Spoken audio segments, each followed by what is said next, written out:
دو وخته مونځ په یو وخت کې کول دا شرعاً جایز نه دي.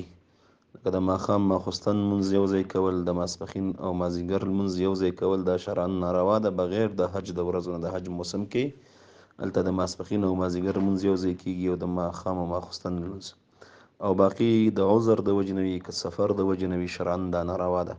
قرآن کریم کې الله رب العالمین فرمایي ان الصلاة كانت على المؤمنین کتابا موقوتا، بېشکه دا مونځ په مسلمانانو باندې پر شوی دا په وخت یعنی د هر وخت خپل مونځ پر شوی دا کتاب موقوته، وخت په وخت باندې پر شوی، یعنی د هر مونځ دپاره مستقل خپل وخت ده.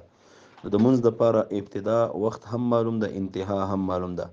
مثلا د سهار مونځ ده، د شروع وخت هم معلوم ده، د ختمېدو وخت هم معلوم ده. د ماسپښین مونځ ده، د شروع وخت هم معلوم ده او د ختمېدلو وخت هم معلوم ده. نو دوه وخته مونځ په یو وخت کې کول شرعاً دا منع ده. یو حدیث کې دا راځي که چا دوه وخته مونځ یو ځای وکړه نو د ګناه کبیرې دروازه کې راتلل اختیار ک، یعنی ځان د ګناه کبیرې په دروازه کې ودرو. نو منع راغلی سنن ترمذي کې دا حدیث شریف ذکر ده. باقي د احناف په نسبت باندې دوه وخته مونځ په یو وخت کې کول دا شرعاً ناروا ده، جایز نه ده، بغیر د حج د موسم ده. نو دا خلکو دین ځان ته بیخي اسانه کړي. که معمولی باران هم وي بس دوه وخته مونځ یو ځای کی، که معمولی سفر کوي لږ سفر کوي، که نږدې جمعات هم وي نو بیا هم دوه ټیمه مونځونه یو وخت کوي.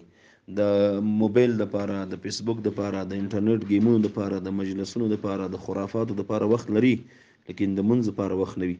او حالانکه الله رب العالمین مونځ فرض کړی وختي، یعنی د هر وخت خپل مونځ فرض کړی، او دی را لګیږي دوه وخته مونځ په یو وخت کې کوي.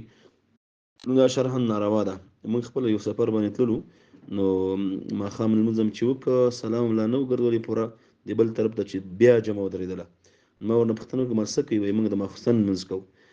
نو ښه سهولت و، ښه موټر و، اسباب برابر و، ځای په ځای باندې آبادي وه، هوټل و، مدینې منورې ته روان و، لیکن دې خلکو دا دین د ځان تابع ګرځولی ده.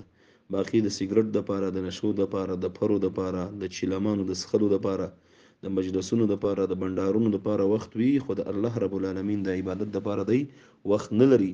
وایي موږ وخت نه لرو ځکه دوه وخته مونځونه په یو وخت کې کوو. نو دا به د قیامت پر ورځ الله پاک د دی نه بیا پوښتنه کوي چې د هر څه دپاره وخت و، خو ما ته د ودرېدلو دپاره، د عبادت کولو دپاره تا سره وخت نه و، او د دوه وخته عبادت دې رااخیسته او په یو وخت کې دې جمع کوو. نو به هر حال دا شرعاً ناروا ده، جایز نه ده. د احنافو مسلک فتوا په همدې باندې د ټولو کتابونو لیکلي دي چې دوه وخته مونځ په یو وخت کې کول دا ناروا ده، شرعاً جایز نه ده.